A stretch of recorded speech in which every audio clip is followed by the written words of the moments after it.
இலக்கியம் பரப்பும், தமிழருக்கு இலக்கணம் உணர்த்தும், கல்வி முன்னேற்றம், சமூக நோக்கம், ஏழைகளின் துயருடைக்க எத்தனை உயரமும் செல்லும். தன்னலம் கருதாத நட்பு மனங்களின் ஊடல் இது. தாயகத்திற்கு வெளியே தமிழர்தம் நம்பிக்கை தேடலிது. ஆம், இதுதான் தவறு. தவற இன்று நடத்தவிருக்கும் இந்த இனியவனுடன் இனிய மாலை பொழுது நிகழ்ச்சியில் இதோ ஆரம்பமாகின்றது. முதலாவதாக இன்றைய சிறப்பு விருந்தினர் இனியவன் அவர்களை இதோ உங்கள் கரகோஷத்திற்கு மத்தியிலே மேடைக்கு அழைத்து வருகிறார் எமது தஃப்ரஜ் அமைப்பின் தலைவர் சகோதரர் இம்தியாஸ் அவர்கள்.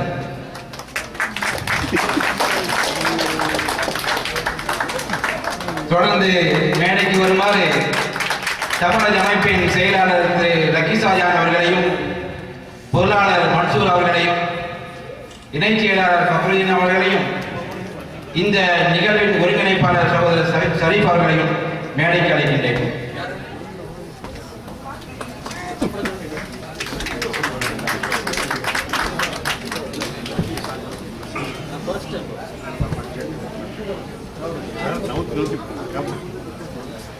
முதலாவதாக திருமறையிலிருந்து இறை வசனங்களை ஓத வருகிறார் செல்வி நஜ்லா.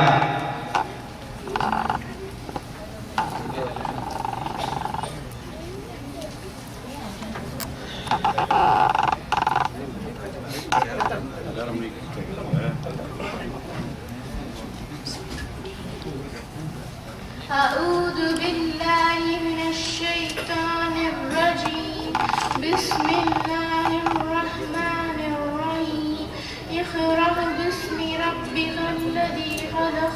خلق الإنسان من علق. اقرأ وربك الأكرم. الذي علم بالقلم. علم الإنسان ما لم يعلم. كلا إن الإنسان ليطغى أن رآه استغنى. إن إلى ربك الرجعى. صدق الله العظيم. நன்றி நஜ்லா. தமிழாக்கம் செய்ய வருகிறார் சல்மான் அப்துல் அலி.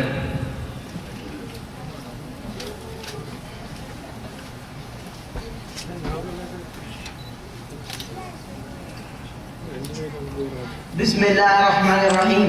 அத்தியாயம் 96. அல் அலக், இரத்தக்கட்டி. அளவற்ற அருளாளன் நிகரற்ற அன்புடையோன் அல்லாஹுவின் பெயரால் ஓதுகிறேன். உம்முடைய இரட்சகனின் சங்கையான பெயரை கொண்டு நீர் ஓதுவீராக. அவன் எத்தகையவன் என்றால் படைப்பினங்கள் அனைத்தையும் படைத்தான்.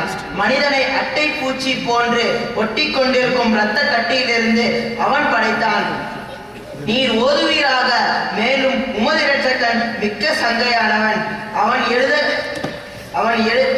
எத்தகையவன் என்றால் எழுதுகோலை கொண்டு எழுத கற்றுக் கொடுத்தான். மனிதனுக்கு அவன் அறியாதவற்றை எல்லாம் அல்லாஹுவாகிய அவன் கற்றுக் கொடுத்தான். இவ்வாறு படைக்கப்பட்ட மனிதன் அவனை படைத்த அல்லாஹுவின் அருள் கொடைகளுக்கு நன்றி செய்கிறானா? இல்லை, நிச்சயமாக மனிதன் வரம்பு மீறுகிறான். அவன் தன்னை இரட்சகனிடமிருந்து தேவையற்றவன் என காணும் பொழுது நிச்சயமாக உமது இரட்சகன் பக்கமே அவன் மீற வேண்டியிருக்கின்றது. ஸதகல்லாஹுல் அலியுல் அலீம். நன்றி சல்மான். அரபு மொழியில் அற்புதமே, அழகு தமிழில் நடமாட்டம், மரபு போற்றும் மனிதர் இவர், மதிப்பாய் தவறை தலைவர் இவர். உறவை நட்பை உயர்த்திடுவார், உள்ளம் சிறக்க செய்திடுவார். அரிய பெரிய செயலாலே அழகாய் நிகழ்ச்சி ஆக்கிடுவார். சேவை செய்யும் மனப்பாங்கில் சிறந்து விளங்கும் வேந்தறிவர். தேவை உள்ள மனிதருக்கும் தேடி உதவும் மாந்தறிவர். வேர்வை பூக்கா இந்நாட்டில் ஓடி ஓடி உழைப்பதிலே ஆர்வம் கொண்டு செயலெல்லாம் அழகே செய்யும் நல் நண்பர். இதோ அமர்ந்திருக்கும் அனைவரையும் வரவேற்க வருகிறார் நண்பர் இம்தியாஸ் அவர்கள்.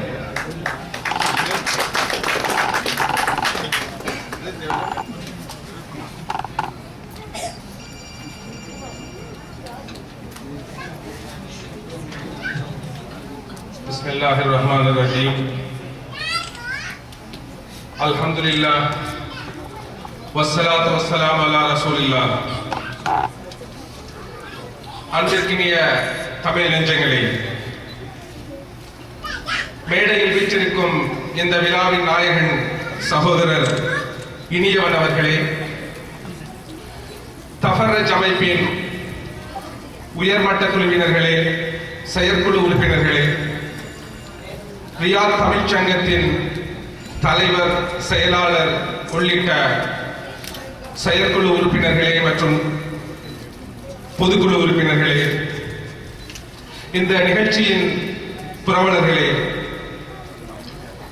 எங்களின் அழைப்பை ஏற்று இங்கு வந்திருக்கும் தமிழால் இணைந்த சகோதர சகோதரிகளே, உங்கள் அனைவருக்கும் வல்ல இறைவனின் சாந்தியும் சமாதானமும் நிலவட்டுமாக என்று பிரார்த்தித்து தஃபர்ரஜ் அமைப்பின் சார்பாக இனிய மாலை வாழ்த்துக்களை தெரிவித்து வருக வருகவென வரவேற்கின்றேன். தஃபர்ரஜ் அமைப்பின் தலைவர் என்ற முறையில் இந்த அமைப்பின் நோக்கம், செயல்பாடுகள் பற்றி ஒரு சிறிய அறிமுகம் தருவதற்காக உங்கள் முன் நிற்பதில் பெருமை அடைகிறேன். 2003 ஆண்டு இறுதியில் தமிழ் பேசும் நண்பர்கள் சிலர் ஒன்றிணைந்து வார நாட்களை குடும்பத்துடன் மகிழ்ச்சியாக கழிப்பதற்காகவும் ரியாத்தின் புறநகர் பகுதிகளுக்கு சுற்றுலா செல்வதற்காகவும் தோற்றுவிக்கப்பட்டதுதான் இந்த தமிழ் நுண்கலை மணமகிழ் மன்றம். இதில் பல சகோதரர்களும் மகிழ்ச்சியுடன் இணைந்து அதன் அமைப்பு பெரிதான சமயத்தில் ரியாத் தமிழ்ச் சங்கத்துடன் இணைந்து பல்வேறு நிகழ்ச்சிகளும் சமுதாய சேவைகளும் செய்ய தொடங்கினோம். இப்பொழுது தஃபர்ரஜ் யாஹூ குழுமத்தில் 4000க்கும் அதிகமான உறுப்பினர்களும், தஃபர்ரஜ் ஃபேஸ்புக் குழுமத்தில் 1500க்கும் அதிகமான உறுப்பினர்களும் இருக்கிறார்கள் என்பதை மகிழ்ச்சியுடன் தெரிவித்துக் கொள்கிறேன்.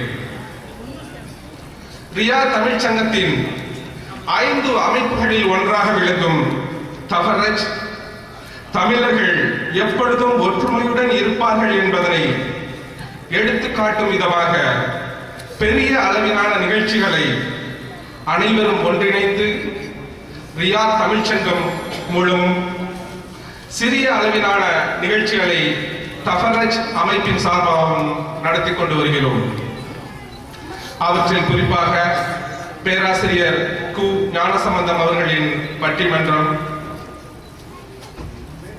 உலக வானொலி அறிவிப்பாளர் BH அப்துல் ஹமீத் அவர்களின் பாட்டுக்கு பாட்டு நிகழ்ச்சி, கிரிக்கெட் வர்ணனையாளர் அப்துல் ஜப்பார் அவர்களின் இலக்கிய நிகழ்ச்சி, தமிழ்நாடு இஸ்லாமிய தமிழ் இலக்கிய கழகத்தின் செயலாளர் பேராசிரியர் அப்துல் சமத் அவர்களின் இலக்கிய நிகழ்ச்சி, ஹீலர் பாஸ்கர் மற்றும் கேன்சர் கண்டறியும் பேராசிரியர் மாசிலாமணி அவர்களின் மருத்துவ முகாம்கள் இவைகளில் சிலவாகும். கலை நிகழ்ச்சிகள் மட்டுமே எங்களின் நோக்கமல்ல. அல்லாஹ் தன் திருமறையில் கூறுகிறான், ஒரு மனிதரை வாழ வைத்தவர் எல்லா மனிதர்களையும் வாழ வைத்தவர் போலாவார் என்று. கண்மணி நபிகள் நாயகம் ஸல்லல்லாஹு அலைஹி வஸல்லம் அவர்கள், நீங்கள் ஒருவருக்கொருவர் துண்டித்து வாழாதீர்கள், பிணங்கிக் கொள்ளாதீர்கள், கோபப்படாதீர்கள், பொறாமை கொள்ளாதீர்கள், சகோதரர்களாக இருங்கள் என்று கூறி மனிதர்கள் அனைவரும் அன்புடன் வாழ வேண்டும் என்று வழிகாட்டினார்கள். அவ்வழியில் தஃபர்ரஜ் அமைப்பு சமுதாய சேவையை அதன் முதுகெலும்பாக எடுத்து நடத்தி வருகின்றது. இறை பொருத்தம் மட்டுமே நாடி தஃபர்ரஜ் அமைப்பு முன்னெடுக்கும் நற்காரியங்களில் ஒரு சிலவற்றை உங்களுக்கு அறியத்தர விரும்புகின்றேன்.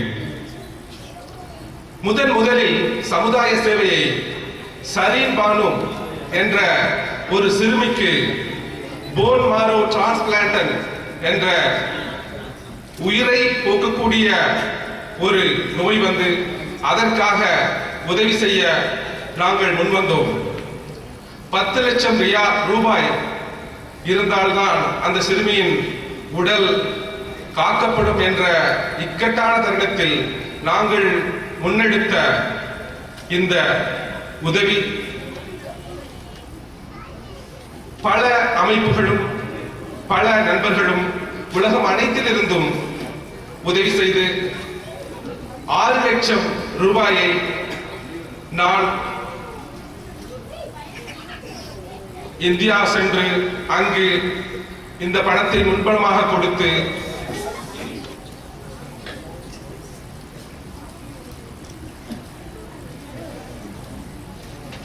தொடங்கி வைத்தோம்.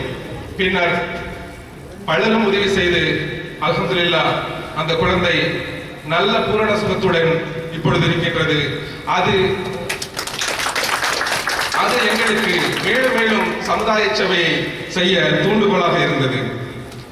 அதேபோல் மீனாட்சிபுரம் என்ற கிராமத்தில் படிக்கும் பள்ளி மாணவர்களின் படிப்பு செலவு, போக்குவரத்து செலவு போன்ற அனைத்து செலவுகளையும் கடந்த 4 வருடங்களாக உங்களை போன்ற நல்ல உள்ளங்களின் உதவியுடன் தொடர்ந்து செய்து வருகிறோம்.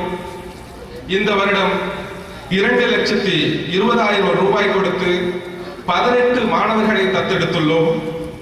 அவர்களின் முழு படிப்பு செலவுகளையும், தங்கும் செலவுகளையும், போக்குவரத்து செலவுகளையும் ஏற்று நடத்துகின்றோம். வருடா வருடம் இந்த எண்ணிக்கை கூடுவதற்காக இறைவனை பிரார்த்தித்து உங்களிடம் உதவி தேடுகின்றோம்.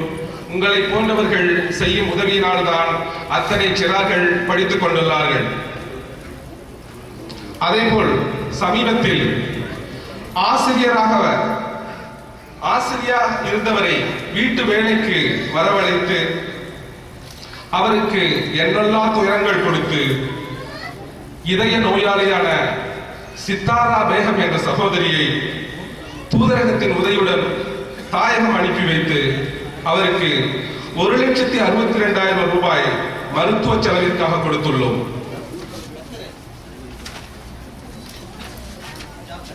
குறிப்பாக சவுதி அரேபியாவில் இப்பொழுது நடந்து கொண்டிருக்கும் நிகாதத் விழிப்புணர்வில் ரியாத் தமிழ் சங்கத்துடன் சேர்ந்து அதன் கிளை சங்கங்களும் சிறப்புற பணியாற்றியுள்ளது.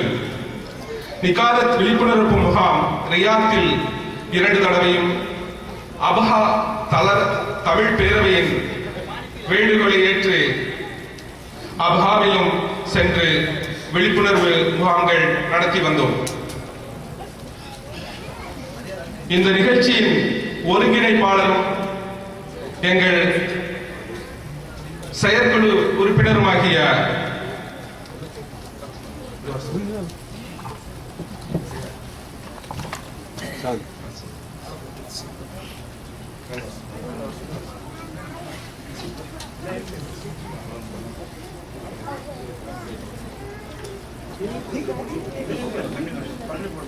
உங்கள் அனைவருக்கும் ஒரு மகிழ்ச்சியான செய்தி. சமீபத்தில் இந்திய குடியரசுத் தலைவரிடமிருந்து இந்திய குடியரசுத் தலைவர் பிரணாப் முகர்ஜி அவர்களிடமிருந்து வெளிநாடு வாழ் இந்தியர்களுக்கான மிகப்பெரிய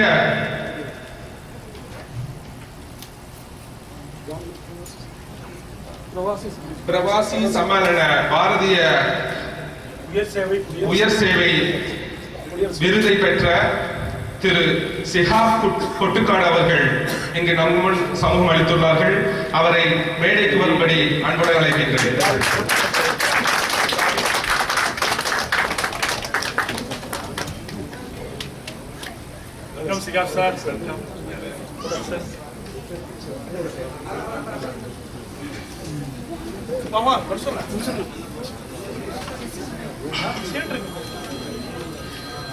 இந்த நிகழ்ச்சியின் ஒருங்கிணைப்பாளரும் எங்கள் செயற்குழு உறுப்பினருமாகிய சகோதரர் முகமது ஷரீப் அவர்கள் பல நாட்கள் தூதரகத்தில் பாஸ்போர்ட் டேட்டாபேஸ் என்ட்ரியிலும் விமான நிலையத்திலும் சென்று பாதிக்கப்பட்டவர்களுக்கு உதவியுள்ளார்கள்.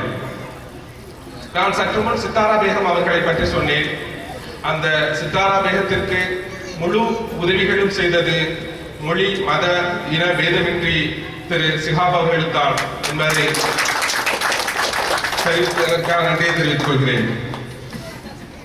எங்களின் உறுப்பினர்கள் இந்திய தூதரகத்திற்கு தினமும் சென்று பல்வேறு வகையான உதவிகள் செய்தோம். அதேபோல் தூதரகத்தின் அழைப்பை ஏற்று ஒரு நாள் ஒன்றுக்கு 1000 நபர்களுக்கு தொலைபேசி செய்து அவர்களை தூதரகத்திற்கும் தர்ஹீலுக்கும் வரவழைத்து எமர்ஜென்சி பாஸ்போர்ட் விநியோகிக்க உதவியாக இருந்தோம். தூதரக இணையதளத்தில் வெளியான அனைத்து பிரசுரங்களையும் தமிழில் மொழிபெயர்த்து அதிகாரப்பூர்வமாக அவர்களின் இணையதளத்தில் பதிவேற்றினோம்.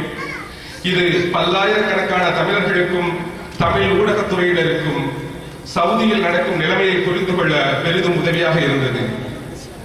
மொழிபெயர்ப்புக்கு உதவிய எங்கள் செயற்குழு உறுப்பினர் சகோதரர் பஹ்ருதீன் இப்னு ஹம்துன் அவர்களுக்கு உங்கள் சார்பாக மனமார்ந்த நன்றியை தருணத்தில் தெரிவித்துக் கொள்கிறேன். அடுத்ததாக எங்கள் செயற்குழு உறுப்பினர் அமைதியாக சமுதாய சேவையாற்றி வரும் மேலூரைச் சேர்ந்த சகோதரர் ஜமால் அவர்கள். நிகாதத் நிகழ்ச்சியில் அவர் ஆற்றிய பங்களிப்பு சொல்லிலடங்காது. மேலும் அவர் ஆற்றிய சமூக சேவைகள் பல உண்டு. அவற்றில் ஒரு சம்பவத்தை உங்கள் முன் பகிர்ந்து கொள்வதில் மகிழ்ச்சி அடைகிறேன். காரணம், இதுபோல் அனைவரும் முன்னுக்கு வர வேண்டும் என்ற காரணத்தினால்தான் அதனை உங்கள் முன் தெரிவிக்க விளைகிறேன். கடந்த மாதம் ரமலான் மாதத்தில் சிங்கப்பூரில் இருந்து எனக்கு ஒரு தொலைபேசி வந்தது. ஒரு வீட்டில் ஹவுஸ் டிரைவராக வேலை பார்க்கும் ஒரு தமிழர் ஒருவர் இறந்துவிட்டார். அவருக்கு இங்கு சொந்தங்கள் என்று யாரும் இல்லை. அவர்கள் உடலை தாயகம் அனுப்ப கூட வேண்டாம், அவரின் உடலை இங்கு அடக்குவதற்கு உண்டான ஏற்பாடுகள் செய்ய முடியுமா என்று உடன் ஜமால் அவர்கள் அதற்குண்டான முழு பொறுப்பையும் ஏற்று தூதரகத்தில் இருந்து அமாராவில் இருந்து ஆம்புலன்ஸ் கிளியர் செய்து எல்லாவற்றையும் கொண்டு வந்து அல்ராஜி பள்ளியில் வைத்து நானும் அவரும் அந்த ஜனாசாவை குளிப்பாட்டி இங்கு உள்ள உறுப்பினர்கள் பலருக்கும் அறிவித்து அவர்கள் அனைவரும் வந்து அவருடைய ஜனாசாவை இந்த வெளி மண்ணில் அனைவரும் பங்கு கொள்ள சிறப்பாக நடத்தி வைத்தோம். இதுபோல் அமைதியாக பல சமுதாய சேவைகள் ஆற்றி வருகிறோம். தர்ஹீலில் 2 மாதங்கள் வரை முழு நேர வேலை பார்த்தார் சகோதரர் ஜமால் அவர்கள். ரியாத் தமிழ்ச்சங்கம் மற்றும் தஃபரஜ் சார்பாக 34,000 ரியாலுக்கு உண்டான உணவு மற்றும் தண்ணீர் ஜூஸ் பொட்டலங்களை பல்லாயிரக்கணக்கானவர்களுக்கு தன்னார்வத்துடன் உதவினார். இறுதியாக கடந்த வாரம் நடைபெற்ற ஒரு மனிதநேய உதவியை உங்களுக்கு எடுத்து கூறி எனது உரையை நிறைவு செய்ய விரும்புகிறேன். வறுமையும் பசி பட்டினியும் பீடித்த வாழ்வுக்கு விடிவு தேடி வீட்டையும் நகைகளையும் அடகு வைத்து சவுதி அரேபியாவுக்கு வந்தவர் கள்ளக்குறிச்சி வட்டம் அசகளத்தூரை சேர்ந்த தேவேந்திர வேளன் என்பவர். 45 வயதுக்காரர், 4 குழந்தைகளின் தந்தை. மனைவியும் பெற்றோர்களும் பண்ணையாளர்களாக சொற்ப பணத்துக்கு பண்ணை வேலை பார்க்கிறார்கள். சவுதி வந்த வேளனை அரவணைப்பார் யாரும் இல்லை, மரணத்தை தவிர. ஆம், அந்த ஏழை சவுதியில் மாரடைப்பால் மரணத்தை தழுவினார். கல்வியோ செல்வமோ இல்லாத குடும்பத்தினருக்கு இறந்துவிட்ட குடும்ப தலைவனின் உடலை பெறுவதற்கான வழிவகைகளும் கூட தெரியவில்லை. மேலும் வருமானம் ஈட்டி கடன் அடைப்பார் என்றிருந்தவரும் இறந்து விட்டார் என்று தெரிய வந்தால் கடன்காரர்கள் வந்து கழுத்தை நெரிப்பார்களோ என்ற பயம். என்ன செய்வது? யாருக்கும் வரக்கூடாத மழை போன்ற துயரத்தை மனதுக்குள் விழுங்கியபடி மௌனமாக இறப்பிற்கு பிந்தைய காரியங்களை முடித்துவிட்டனர். இந்நிலையில் கேட்பாரற்று இந்த பிரேதம் பற்றி கேட்பாரற்று 1 வருடங்களாக கிடந்த இந்த பிரேதத்தை பற்றி இந்திய தூதரக அலுவலர் சகோதரர் முபாரக் அவர்கள் இங்கு சமூகம் அளித்துள்ளார்கள். அவர்கள் எங்களது செயலாளர் திரு ஷாஜஹான் அவர்களுக்கு அறிவிப்பு தந்து அவர் தன்னுடைய பேஸ்புக் தளத்தில் இச்செய்தியை பதிவிடுகிறார். இதை கண்டதும் டெல்லி, திருச்சி என்ற பல பாகங்களில் இருக்கும் நட்பு மடங்களின் உதவிக்கரங்கள் எழுகின்றன. நமது இணைச் செயலாளர் இப்னு ஹம்துன் இச்செய்தியை கட்டுரையாக்கி இந்நேரம் என்ற இணையதள செய்தித்தளத்தில் வெளியிட்டார். நமது செயலாளர்கள் ஜார்ஜ் ஷாஜஹானும் பஹ்ருதீனும் முன்னெடுத்த இச்செய்தியை 200 பேருக்கும் மேல் தங்கள் வட்டாரங்களில் பரப்பியுள்ளார்கள். அல்ஹம்துலில்லாஹ், இதன் விளைவாக அந்த ஏழை குடும்பத்தில் நம்பிக்கை ஒளி ஏற்றப்படுகிறது.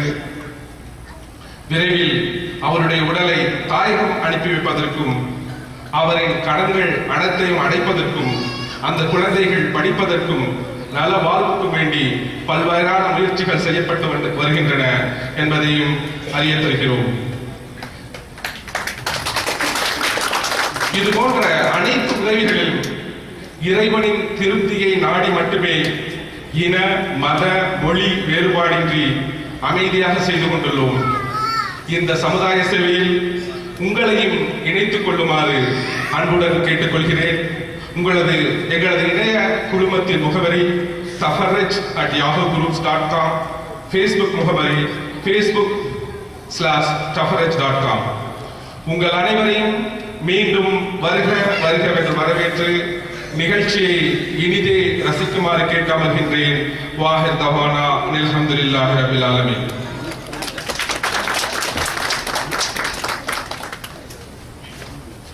நன்றி தலைவர் அவர்களே.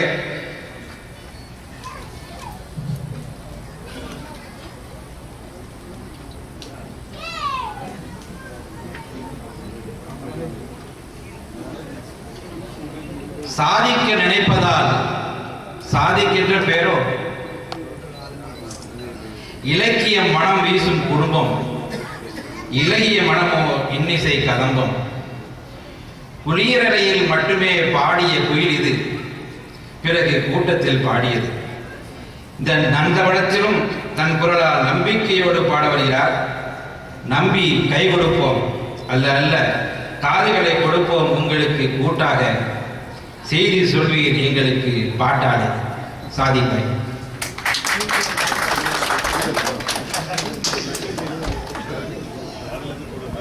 நன்றி ஹைதர் அவர்களே, இந்த அருமையான வரவேற்புக்கு பெரிய எதிர்பார்ப்பை கொடுத்து விட்டீர்கள். எல்லோருக்கும் அனைவருக்கும் அஸ்ஸலாமு அலைக்கும்.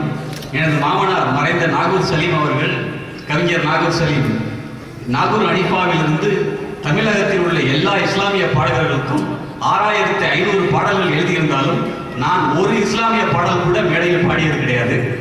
இதுதான் முதல் தடவை.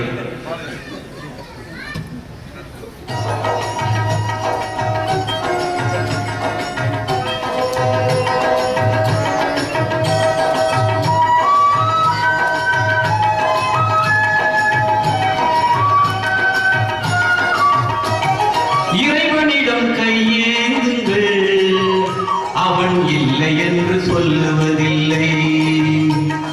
பொறுமையுடன் கேட்டு பாருங்கள், அவன் பொக்கிஷத்தை மூடுவதில்லை. இறைவனிடம் கையேந்துங்கள், அவன் இல்லை என்று சொல்லுவதில்லை.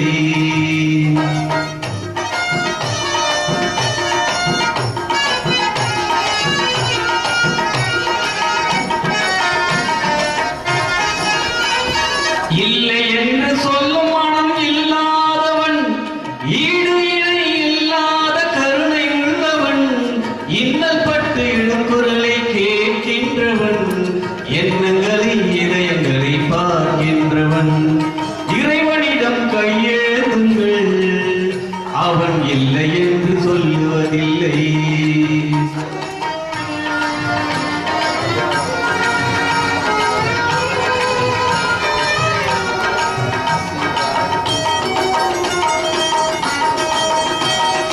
ஆசையுடன் கேட்பவர்க்கு அள்ளி தருபவன், அல்ல துன்ப துயரங்களை எள்ளி எறிபவன், பாசத்தோடு யாவரையும் பார்க்கின்றவன், பாவங்களை பார்வையினால்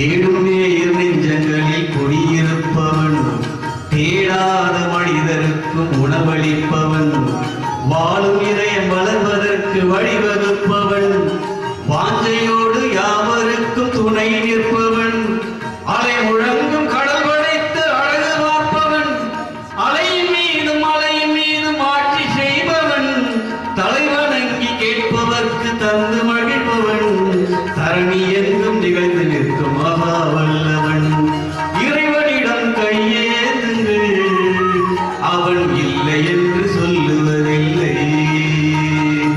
நன்றி.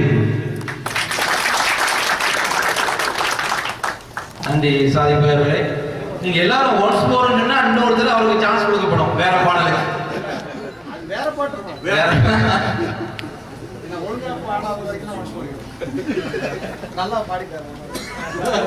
தன்னம்பிக்கை பேச்சாளர், தயாராத செயலாளர், கவிதை போல பேசிடுவார், கருத்தினை அள்ளி வீசிடுவார்.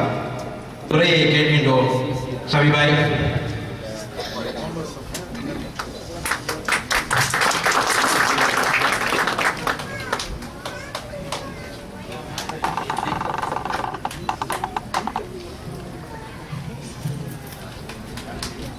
எல்லோருக்கும்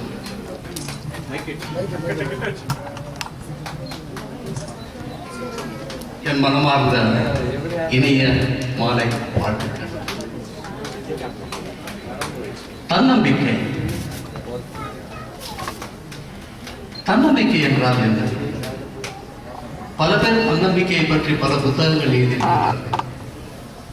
பல பேர் அதை பற்றி பல விதமாக விவரித்திருப்பார்கள். நம்பிக்கை என்பது பல பரிணாமங்களை உடைய. எந்த தன்னம்பிக்கை பற்றி இங்கு நான் பேச வந்திருக்கிறேன்? தன்னம்பிக்கை ஒருவனுக்கு வந்துவிட்டால்தான் அந்த மனிதனிடத்தில் பிறரும் நம்பிக்கை வைப்பார்கள். அந்த நம்பிக்கை தான் அவன் மறுபடியும் அந்த பிறர் மீது வைக்க முடியும். அதற்கு முன்னால் நாம் என்ன கூறுகின்றோம் என்றால், இவனை நம்பின இவன் என்னை கெடுத்துட்டான், அவனை நம்பின அவன் என்ன விட்டுட்டு போயிட்டான். முதல்ல தன்னம்பிக்கை நமக்குள்ள வரணும்.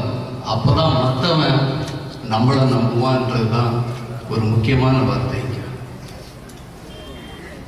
தன்னம்பிக்கையை பத்தி ஒரு கல்லூரி மாணவன் கிட்ட கேட்டேன். அவன் கொஞ்ச நேரம் யோசி பார்த்துட்டு என்ன சொன்னான்,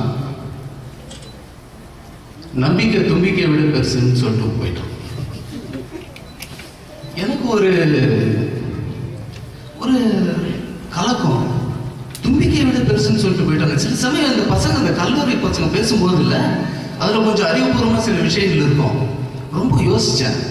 தும்பிக்கையானால நமக்கு யானையோட ஞாபகம் வருது. இதுல இது யானை, எந்த யானை பற்றி பேசுறேன்னா காட்டுல இருக்கிற யானை இல்லை, நம்ம நாட்டுல இருக்கிற யானை. அந்த யானையை பார்த்தோம்னா அதை கண்ட்ரோல் பண்ற அந்த ஆளை பாருங்க, ஒல்லியா இருப்பான், குச்சி மாதிரி. அவன் கையிலையும் அவனை மாதிரி ஒரு குச்சி இருக்கும். அந்த குச்சியை வச்சுக்கிட்ட அந்த யானையோட மரம் மாதிரி இருக்கிற காலை அப்படி ஒரு தட்டு தட்டுவான். அந்த யானை காலை தட்டும். அந்த யானைக்கே தெரியல அதற்கு இருக்கிற பதம். சின்ன வயசுல இருந்து அதனுடைய மனசுல நான் சொல்றதான் நீ கேட்கணும், நான் தான் உனக்கு சாப்பாடு கொடுக்க முடியும், நான் தான் எல்லாமே பண்ண முடியும், என்ன தவிர உனக்கு வேற யாரும் என் மேலதான் உனக்கு நம்பிக்கை இருக்கணும்னு சொல்லி அவன் மனசுல ஒரு மனத்தடையை ஏற்படுத்திட்டான். அதனால என்ன ஆகுது தெரியுமா, அந்த யானையை ஒரு சின்ன கயிறுல கட்டி வைக்கிறான் ஒரு மரத்துல. அந்த யானை அந்த கயிறை உடைச்சிட்டு போக முடியல. யாராவது அந்த யானையோட பாஷையில போய் அந்த காதை திறந்து, டேடே உங்ககிட்ட இது மாதிரி சக்தி இருக்குடா, இந்த ஆள் ஏமாத்துறான், சும்மா அந்த காலை பந்து அடிக்கிற மாதிரி அப்படி ஒரு அடிச்சு விடு, இமீடியட்டா அதெல்லாம் அருந்துரும், நீ ஃப்ரீயா போயிடலாம்னு சொல்றதுக்கு யாரும் இல்லை.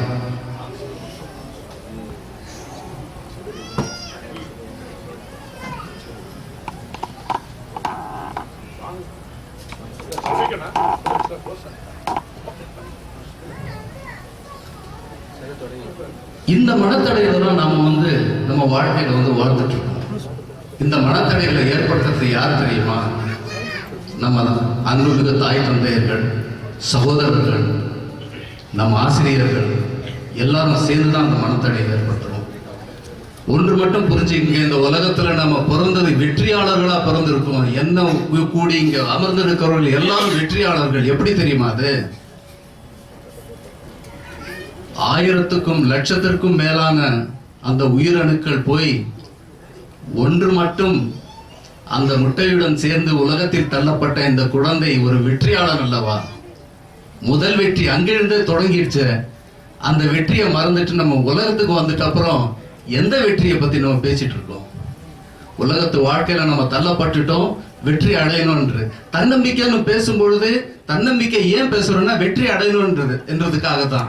ஆனா வெற்றி அடைஞ்சவங்க நம்ம என்றதை நம்ம மறந்துட்டோம் வாழ்க்கையில. இதுக்கு ஒரு சிறிய ஒரு உதாரணம் கொடுக்குறேன் பாருங்க. ஒரு குழந்தை குளத்துல விழுந்துடுச்சு. எல்லாரும் சுத்தி நின்று, இப்ப தெரியும்ல, எல்லாரும் யாராவது எரிஞ்சாங்கன்னா அப்படியே எல்லாரும் போட்டோ எடுத்துட்டு இருப்பாங்க. யாரும் போய் காப்பாற்ற மாட்டாங்க.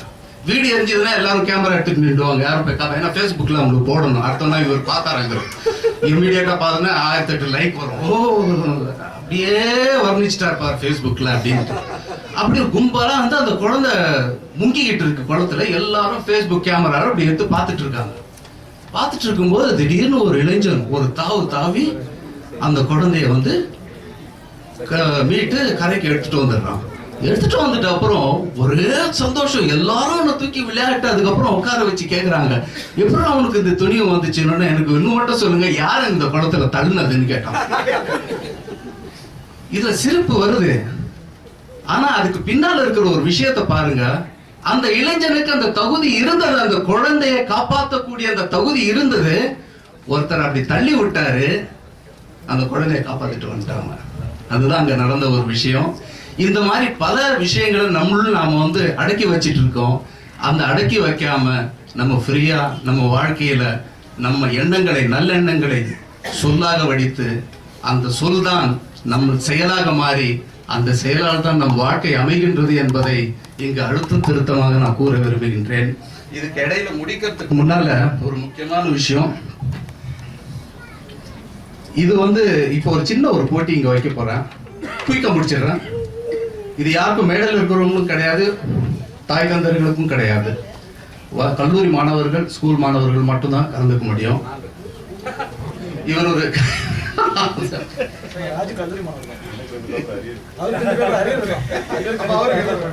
கல்லூரி மாணவர்கள், இது 2 பேப்பர் அரியர்ஸ் இருக்காங்க. பாருங்க, இந்த மேடையில் இருக்கிறவங்க இல்லைன்னு சொல்லிட்டு அதனால தகுதி இல்லை அவங்களுக்கு. அவங்க நிறைய பேசலாம், ஆனா சிரிச்சுக்கலாம், பிரச்சனை இல்லை. இப்ப பாருங்க, என் கையில இருக்கிறது என்னதுங்க? ஸ்கூல்ல இருக்கிற மாணவர்கள், மாணவிகள், ஆசிரியர்கள் கிடையாது. 50 ரியால்ஸ். யாருக்கு இந்த 50 ரியால் வேணும்?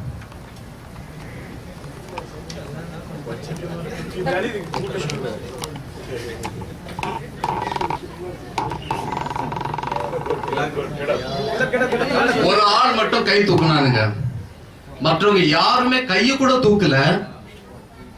இது பாத்தீங்களா? உட்கார்ந்த இடத்துல நிறைய பேருக்கு இருக்கு, எனக்கு கிடைக்காத அந்த 50 ரியால். அந்த எண்ணம் தான் இருந்தது, ஆனா செயல் இல்ல.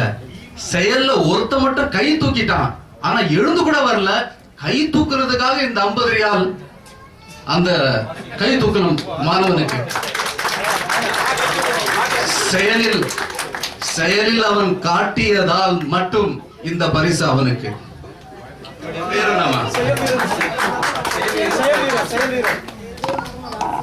ஜே முகமது ஆசிக்கு ஒரு கரகோஷம்.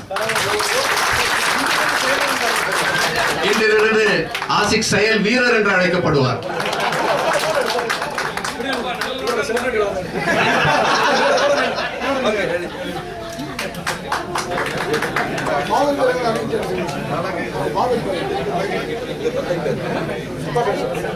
இவருடைய தந்தை பேர் ஜாகிர் ஹுசேன். இப்போதுல இருந்து தெரிஞ்சுக்கங்க, உங்க பையன் செயல் வீரரா மாறி இருக்காரு. அவர் செயல்ல இன்னும் வீரரா மாறணும்ன்றது, அந்த லட்சியத்துல அவருக்கு உதவியா இருக்கணும்ன்றது இந்த மேடையில் இருக்கிற ஒரு கருத்து.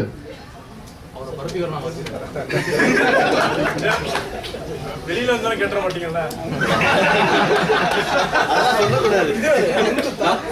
நம்பர் வேணா அது நோட் பண்ணிக்க, வெளியே வந்து வாங்கிக்கிறேன், நான் பார்த்துக்கலாம். நன்றி நன்றி ஐயா. இதுதான் சொல்ல விரும்பினேன் நான். இது தொடர்ந்து என்னுடைய இந்த சிறு செய்தியை முடித்துக் கொள்கின்றேன். வாக்குறுதாவான நன்றி ஷபிபாய். குரல் வளமும் தமிழ் பற்றும் இவர் வைப்பார் வரவு, கூட்டமும் கைதற்றும் அங்கீகாரம்தான் நல்வரவு. ஆர்வத்தில் இவர் அண்ணன், அன்பு நிறை உள்ளத்தால் இவர் தம்பி. கவிதைகளை தருக மீரான், இதை வாசிக்க கணீர் குரலுக்கு வேறு யாராம்?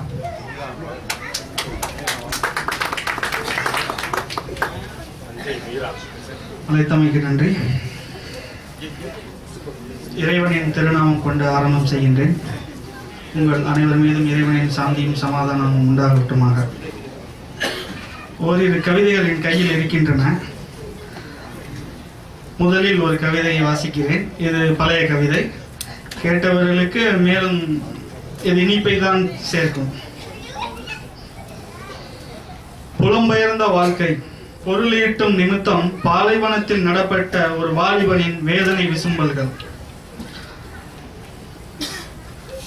10 பவுன் அடகு வச்சு மாடு கண்ணையும் வித்தடிச்சு பல மாசம் காத்திருந்து பாலைவனம் வந்து சேர்ந்தேன். ஏட்டெடுத்து படிச்சு வந்தேன் ஏசி ரூம்ல வேலையின்னு. மாடு ஓட்ட போவேன்னு நினைச்சு கூட பார்க்கலையே. நாசமா போயிருந்தாலும் நாட்டுல 4000 தேறி இருக்கும். 40,000க்கு ஆசைப்பட்டு நாதியத்து போய்விட்டேன் நாடு விட்டு நாடு வந்து. வான மேல பறந்து வந்தேன் வானளவு அவசரம் ஒண்ணு. வந்ததும் தான் தெரிஞ்சுக்கிட்டேன் வாழ்ந்த இடம் சொர்க்கம் ஒண்ணு. அக்கவுண்டன்ட் வேலைன்னு ஆசை காட்டி கூட்டு வந்து ஆமலுன்னு பேரு வச்சு ஆடு மேய்க்க விட்ட கதை. பாலைவன காட்டுக்குள்ள பாவிமவன் பட்ட கதை. சோழவனம் விட்டு வந்து சோர்ந்து போன சோக கதை. வாரத்திற்கு ஒரு வாட்டி வந்திறங்கும் காஞ்ச ரொட்டி. ஆட்டுக்கு அளந்தது பாதி, இந்த பாவிக்கு கிடைச்சாதான் மீதி. ஒருவேளை உன்னலனா ஒப்பாரி வச்சவக, இப்பாட பார்த்து புட்டா உயிர் நீத்து போவீக. அம்மாவின் குரல் கேட்டு விழித்தெழுந்து பழகியவன் மே என்ற சத்தத்தில் என் உலகம் அமைச்சுக்கிட்டேன். வெளிநாடு போகணும்னு பாஷை பல படிச்சு வந்தேன். ஆடே ஒம்பாச படிச்சிருந்தா பேச்சு துணைக்கு நீ இருப்ப. மாசம் 500 சம்பளமா, அதுவும் 6 மாசத்துக்கு ஒரு தரமா. 5 வருஷம் ஈட்டின வச்சதுல 5 பவுன கூட மீட்டல. மச்சு ஊடும் கட்டல, ஒழுகும் குச்சி ஊட்டையும் மேயல. தோப்பு துறவு வாங்கல, இருந்த ஒரு தோப்ப கூட துவைக்கல. பாவி பட்டபாடு போதும்னு நாடு போக எண்ணியே சேர்த்து வச்ச நாணயம். நிறமாச கர்ப்பிணியா விட்டு வந்த அம்மணி, பெத்த புள்ள பள்ளி கூட பீசு கட்ட கூட கொஞ்சம் காசு கேட்டா. ஊரு போக சேர்த்து வச்ச காசை எடுத்து அனுப்பி போட்டு தள்ளி போட்ட வெக்கேஷனை இன்னும் 2 வருஷத்துக்கு. ஏறு ஓட்ட வேணாம்னு ஏரோப்ளேன் ஏத்தி விட்டா. ஆடு மேய்க்கும் என்ன பார்த்தா நீ தாங்குவியா என் ஆத்தா. நாடிருந்தும் மகதியாய், மனைவி இருந்தும் துறவியாய், பாஷபல அறிந்தும் ஊமையாய், வாழவா கொட்டின 1,2,000 என் நாட்டு ஏஜங்கிட்ட. காசு பணம் வேணும்னா காவி கட்டி போயிருக. பாவிப்பட்ட பாட்ட சொல்லி புட்டேன், மிச்சமுள்ள சாதிசனம் கெட்டு போக கூடாது. நன்றி.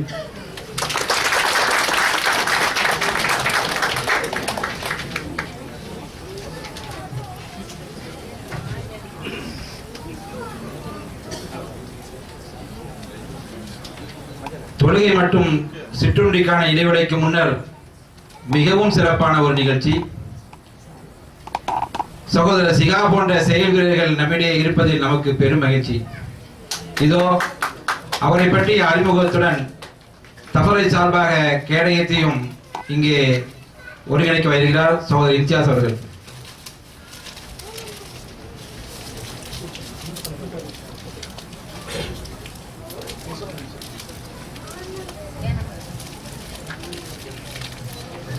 முதன்மையாக சகோதரர் சிஹாப் கொட்டுக்காடு அவர்களுக்கு இந்த நிகழ்ச்சியின் ஒருங்கிணைப்பாளர் திரு முகமது ஷரீப் அவர்கள் மலர் கொத்து கொடுத்து வரவேற்கிறார்.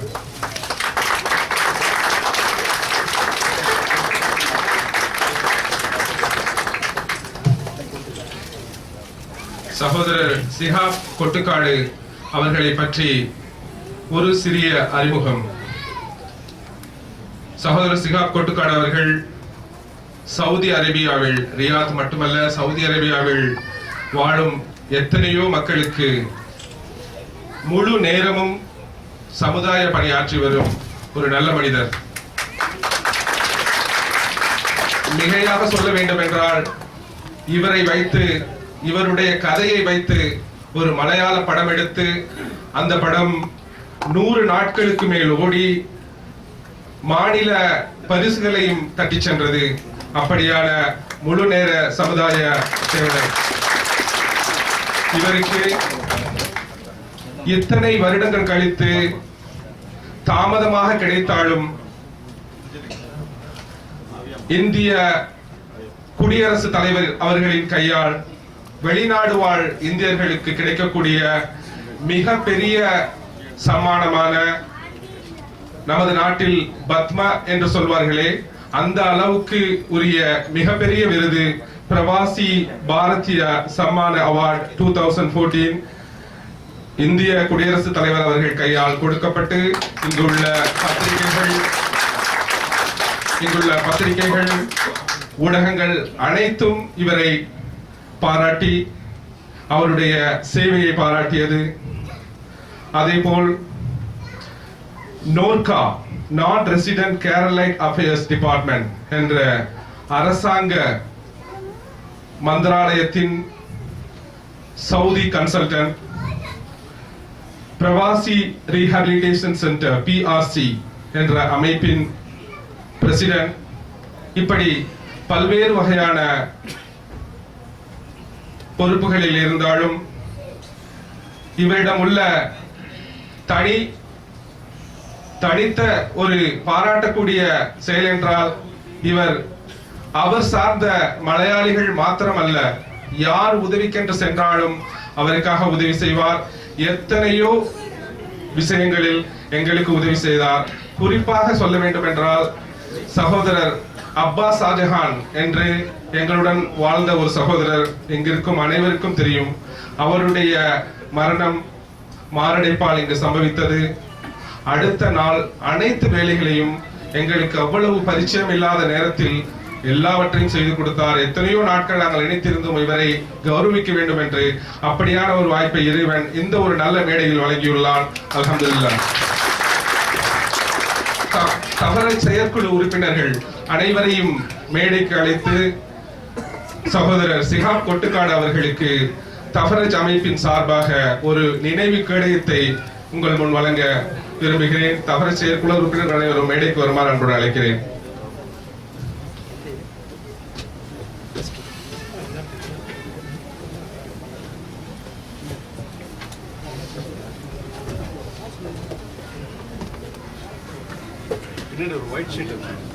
செயற்குழு உறுப்பினர்கள் அனைவரும் மேடைக்கு வரவும்.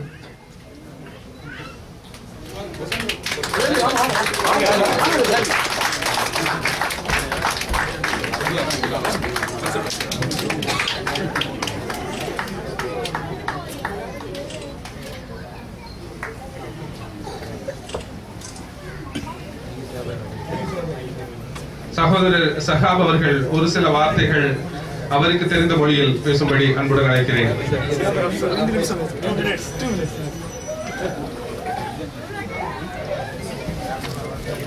அஸ்ஸலாமு அலைக்கும், நமஸ்காரம்.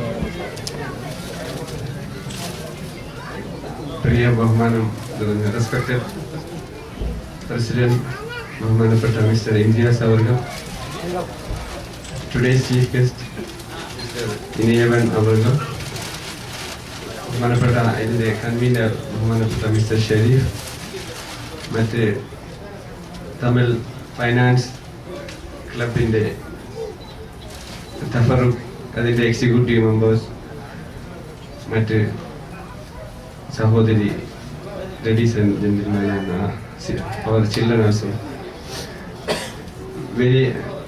I will speak in Malayalam. വളരെ വളരെ നന്ദി ഇരിക്കെ இந்த ഒരു ആശയം എനിക്ക് വളരെയധികം സന്തോഷമുണ്ട്. ബഹുമാനപ്പെട്ട ഇന്ത്യാസ് അവർകൾ നേതൃത്വം നൽകുന്ന ഈ ഒരു സംഘടനയുടെ ഒരു ആദരവ് it's very very honour for me. Actually because I received this plaque from a person like a great man in Riyadh. You know, he is the one who is doing a great service very silently, very silently. And many occasions I got many help from him. ഒരുപാട് സഹായങ്ങൾ രഹസ്യമായിട്ട് ഇന്ത എല്ലാവർക്കും, തമിഴ്ക്കാർക്ക് മാത്രമല്ല കേരളക്കാർക്ക്, ഇന്ത്യയിലുള്ള ഒരുപാട് ആൾക്കാർക്ക് ചെയ്യുന്ന ഒരു വലിയ മനുഷ്യനാണ് നിങ്ങളുടെ പ്രസിഡന്റ്. അത്തരം ഒരു സംഘടനയിലെ പ്രസിഡന്റായി കിട്ടിയത് നിങ്ങളുടെ സംഘടന 100 വട്ടം അൽഹംദുലില്ലാ അല്ലാഹുവിന് ചൊല്ലണം. കാരണം I got many occasion. I sent many, I helped many Tamil people. Many occasion I helped many. I don't know, maybe more than 100 cases I extended my help. You know, more than 100 cases. In that cases, അതില് ഒരു 10-20 കേസുകൾക്ക് இந்த സാമ്പത്തികമായി വളരെ help. ഞാൻ just telephone Imtiaz sir ഒരു വിഷയം ഇരിക്കെ இந்த ആൾ തമിഴ്നാട്ടിലുള്ളത് இந்த കേസ് ഇരിക്കെ എന്നെങ്കിലും ഞാൻ പറഞ്ഞ മാത്രം ബാക്കി കേസ് കംപ്ലീറ്റ് ഇംതിയാസ് സാർ இந்த സംഘടന ഏറ്റെടുത്ത് ചെയ്തിട്ടുണ്ട്. ലാസ്റ്റില് Sithara Begum case sir Imtiaz sir നിങ്ങൾക്ക് പറഞ്ഞിരിക്കുക, എന്താ ഹൗസ് മെയ്ഡ് കേസ്, അവരുടെ വീട്ടിലെ വിഷയങ്ങള് എനിക്ക് സാർ പറഞ്ഞിട്ടുണ്ടാവും, അതുകൊണ്ട് ഞാൻ അത് പറയുന്നില്ല.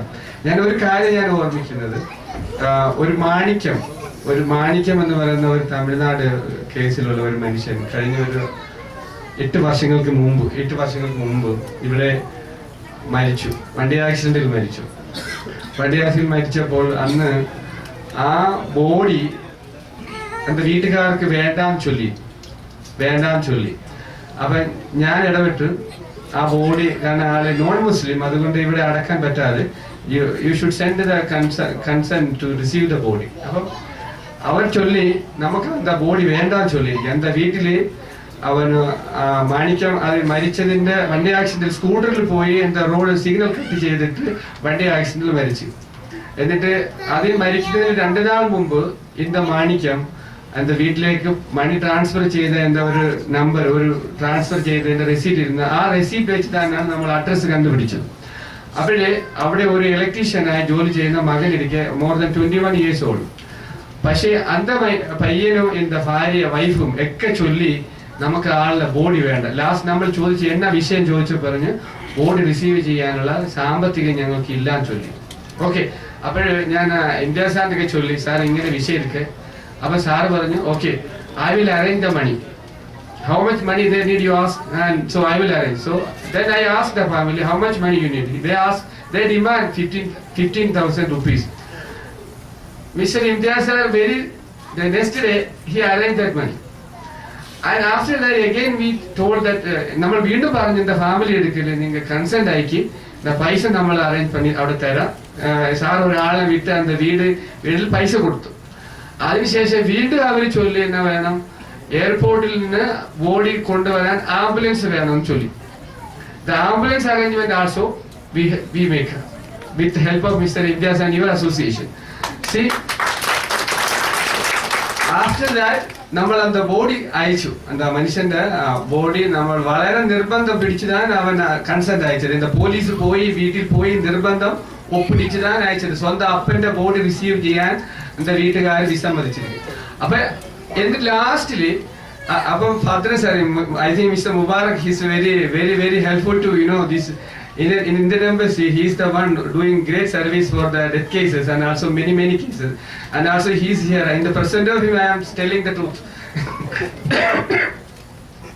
എന്നിട്ട് അന്ന് ഭരതൻ സാർ ഇരിക്കെ അപ്പൊ സാറ് പറഞ്ഞ് ഷിഹാബ് ഞങ്ങൾ ബോഡി അയച്ച് പിറ്റേ ദിവസം എന്താ മകനെ വിളിച്ച് സാർ പറഞ്ഞ് നമുക്ക് വിളിക്കാം. മകനെ വിളിച്ചപ്പം എന്താ മകൻ പറഞ്ഞത് പപ്പയുടെ ബോഡി കിട്ടി. ഞങ്ങൾ ചോദിച്ചു പപ്പയുടെ ബോഡി കിട്ടി നീ അടയ്ക്കുക. അവൻ പറഞ്ഞത് പപ്പയുടെ ബോഡിയൊക്കെ കിട്ടിയിരിക്കെ പക്ഷെ പപ്പ ഉപയോഗിച്ച ഒരു മൊബൈൽ കിട്ടിയില്ല. അപ്പോഴാണ് നമ്മൾ അറിയുന്നത് ഒരു മൊബൈൽ അയാൾ ഉപയോഗിച്ചിരുന്നു എന്ന്. ആ സമയത്ത് നമുക്ക് തിരിയാതെ അറിയില്ലായിരുന്നു മൊബൈൽ ഉണ്ടായിരുന്നു.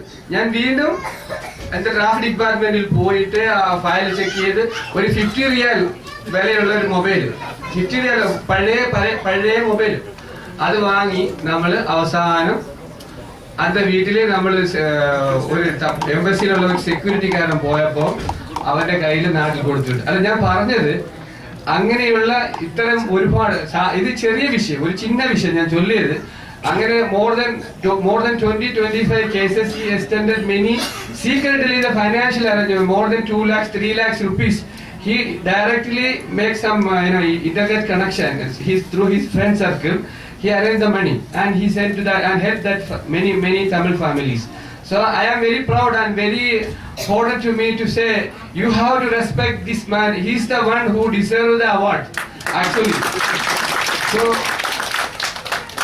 actually when he was the chairman of the school, നമ്മുടെ എംബസി സ്കൂളിലെ ചെയർമാൻ ആയിരുന്നപ്പോ വളരെ ഇന്ന സമൂഹത്തിന് വിത്തൗട്ട് എനി എന്ന കൺസിഡറേഷൻ ഞാൻ ഒരാൾ just not appreciating the single person but we have to support those who are helping to the community. We should understand and we should support them and we should give them the energy to do more things.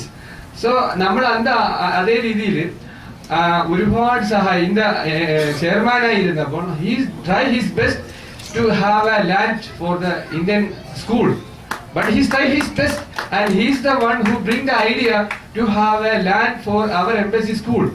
But it was not successful due to some technical reason. But even though he bring the idea and also he bring some ഒരുപാട് പരിഷ്കാരങ്ങൾ സ്കൂളിൽ കൊണ്ടുവന്നു. എന്താ നമ്മുടെ പേരൻസിന് ടീച്ചേഴ്സിന് കുട്ടികൾക്കൊക്കെ വളരെ helpful ആയിട്ടുള്ള കാര്യങ്ങൾ വന്നു. I think he like a person he should be the next chairman of our school. I hope inshallah we have to support he become the chairman of our school because without any normal person ഒരു സാധാരണക്കാരന് അങ്ങ് പോയിട്ട് request பண்ணാൻ അത്രയും ഒരു വ്യക്തിക്ക് നിങ്ങളുടെ സംഘടന lead ചെയ്യുമ്പോൾ ഞാൻ ഇന്ത്യ സാർ വിളിച്ചത് കൊണ്ട് ഞാൻ വന്നത് എനിക്ക് ഒരു വിഷയം പക്ഷെ എങ്കിൽ പോലും ഞാൻ I cannot forget Mr. Indias. During the Nidaka time what he has done, even association people what he is, I still remember embassy നമുക്ക് ഡെയിലി 2000 പേഴ്സണെ വിളിക്കണം, ടെലിഫോൺ വിളിച്ചിട്ട് എംബസിയിൽ വരണം, ഈസി കാര്യങ്ങൾ, emergency passport, emergency certificate issue ചെയ്യുന്ന വിഷയം discuss ചെയ്യാൻ, വെരിഫിക്കേഷൻ ചെയ്യാൻ വേണ്ടി embassy have to verify each person to receive the EC. So they given 2000 numbers to call. Mr. India sir, what he is doing, he told me very simply, he told me she have sent 1000 number to me, I will make the arrangement to call. So he through his friend circle അദ്ദേഹം എല്ലാ ദിവസവും 1000 ആൾക്കാരെ ഓരോ ദിവസവും അദ്ദേഹത്തിന്റെ circle കൂടി വിളിച്ച് എത്ര വളരെ അതായത് നമ്മൾ ഈ നിദാക ടൈമിൽ ഇത്ര വളരെ ആക്റ്റീവായി വളരെ അതോടെ mister Jamal I think he tell you about Mr. Jamal also done a good job for the community. So രഹസ്യമായി നിങ്ങൾക്ക് 100% ഇന്ന സംഘടനയ്ക്ക് നിങ്ങൾക്ക് പറയാം ഇന്ന നിദാക ടൈമിൽ നമ്മൾ ഇന്ന കമ്മ്യൂണിറ്റിക്ക് വേണ്ടി total Indian community, not for any state based consideration. We think Indian as one, without us any consideration, as region or state consideration, we have done our best to do services for the community. So your association can proudly say that we have done great things as a part of that Nidaka program with the support of embassy. So അതുകൊണ്ട് നമുക്ക് എന്ത് ചെയ്യാൻ പറ്റി? More than 50 lakhs Indians ഇവിടെ legalise ചെയ്യാൻ പറ്റി. അത് വളരെ നോർമൽ മിനിമം പേഴ്സൺ മാത്രമാണ് നമ്മൾ തമിഴ്നാട്ടിലേക്ക്, കേരളത്തിലേക്ക് അല്ലെങ്കിൽ മറ്റ് സംസ്ഥാനങ്ങളിലേക്ക് പോയത്. അപ്പം we have to be very proud and we have to you know that our ambassador, Indian ambassador, Mr. Hamid Ali Rao, he is a very, very kind man. You know, when during the Nidaka time, many normal people, the shepherd coming that time, he come down, he direct like public ആയി വന്നിട്ട് എന്റെ സാധാ ആളുടെ തലയോടി. See, no problem, we are here, just even ഒരു support കൊടുക്കാണ്, ഞങ്ങളുണ്ട്, embassy is with you എന്ന് പറഞ്ഞുകൊണ്ട് അദ്ദേഹം സപ്പോർട്ട്. അത്ര ഇന്ത്യൻ എംബസിയിൽ ഇത്ര നല്ല രീതിയിൽ ഫാറൂഖ് സാറിന് ശേഷം ഇത്ര നല്ല ഒരു അംബാസിഡർ ഇതുവരെയും എംബസിയിൽ വന്നിട്ടില്ല. So he is the one, and also our CB George and also total mission of embassy have done a great job for the Nidakat program. So that's why we have to this, not one Jamal, many of Jamal should come from this association to support our embassy. So we have, each one of you have the responsibility to voluntarily, you have to register the name as, okay, I will do my best as a part of services.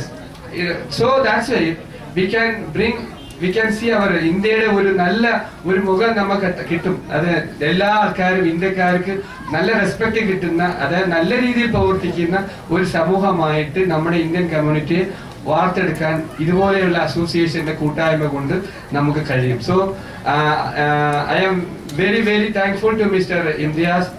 You honor me and also your association, and ഞാൻ എല്ലായ്പ്പോഴും India സംഘടനയ്ക്ക് എന്നാൽ കഴിയുന്ന എന്റെ എളിയ support എപ്പോഴും ഞാൻ നിങ്ങൾക്ക് ഓഫർ ചെയ്യുന്നു. I will pray my God. അതായത് നമ്മൾക്ക് എനിക്ക് ഒന്നുമേ തരാൻ പറ്റാതെ, കാരണം ഞാൻ ഒരു സാധാ പേഴ്സൺ.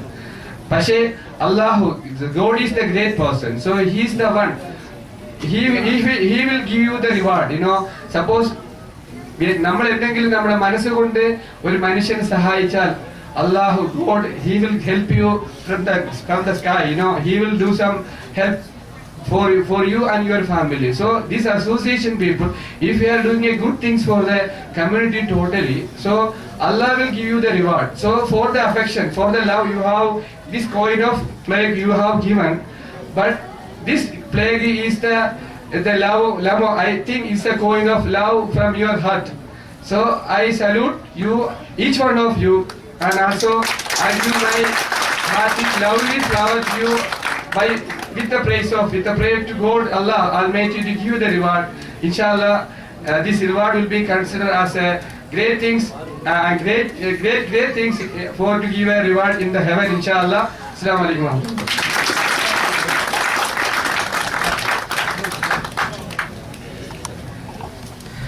நன்றி சிகாபாய். அடுத்ததாக சிறிய ஒரு இடைவேளை, தொழுகைக்காகவும் சிற்றுண்டிக்காகவும் 10 நிமிடங்கள் கழித்து நாம் மீண்டும் இதே அனைவருக்கும் இனிய மாலை வாழ்த்துக்கள். அதிகாலை இளங்கதிரோடும் இளமாலை பொன்கதிரோடும் உறவாடும் புவி தந்த வேந்தா, என்பதும் ஆற்றல் யாந்தா, இரு கிழக்கு இருமேற்கென்று சிந்திக்க சூசகமாக புவிகோளம் என்றதே உன் வேதம். என்பதும் ஆற்றல் யாந்தா, அதிகாலை இளங்கதிரோடும் இளமாலை பொன்கதிரோடும் உறவாடும் புவி தந்த வேந்தா, என்பதும் ஆற்றல் யாந்தா. சுடும் வெள்ளி யாதவன் பிரதி ஒளி கொண்டு சந்திரன் குளிர, சுடும் வெள்ளி யாதவன் பிரதி ஒளி கொண்டு சந்திரன் குளிர, இதமான இரவினை தந்து இருநிலைகள் நாளும் தந்து, என்னாலும் தன்னால் மலரும் முன்னோனே உந்தன் அருளால், என்னாலும் தன்னால் மலரும் முன்னோனே உந்தன் அருளால். சொல்லாத விஷயம் இல்லை. என்பதும் ஆற்றல் யாந்தா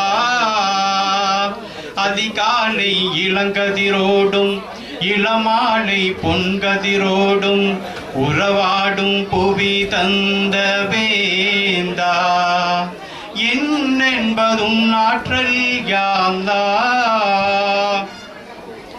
கடல் அலையில் பிறக்கும் காற்றும் வேம்போடு உரசும் காற்றும் கடல் அலையில் சுரக்கும் காற்றும் வேம்போடு உரசும் காற்றும் கசப்பின்றி உவர்ப்பும் இன்றி ஒப்பற்ற உன் புகழ் பேசும் தரணியெல்லாம் தாகம் தீர்க்கும் தாராளா என்பதும் ஆற்றல் யாந்தா அதிகாலை இளங்கதிரோடும் இளமாலை பொன்கதிரோடும் உறவாடும் புவி தந்த வேந்தா என்பதும் ஆற்றல் யாந்தா இரு கிழக்கு இருமேற்கென்று சிந்திக்க சூசகமாக புவிகோளம் என்றதே உன் வேதம் என்பதும் ஆற்றல் யாந்தா அதிகாலை இளங்கதிரோடும் இளமாலை பொன்கதிரோடும் உறவாடும் புவி தந்த வேந்தா என்பதும் ஆற்றல் யாந்தா. நன்றி.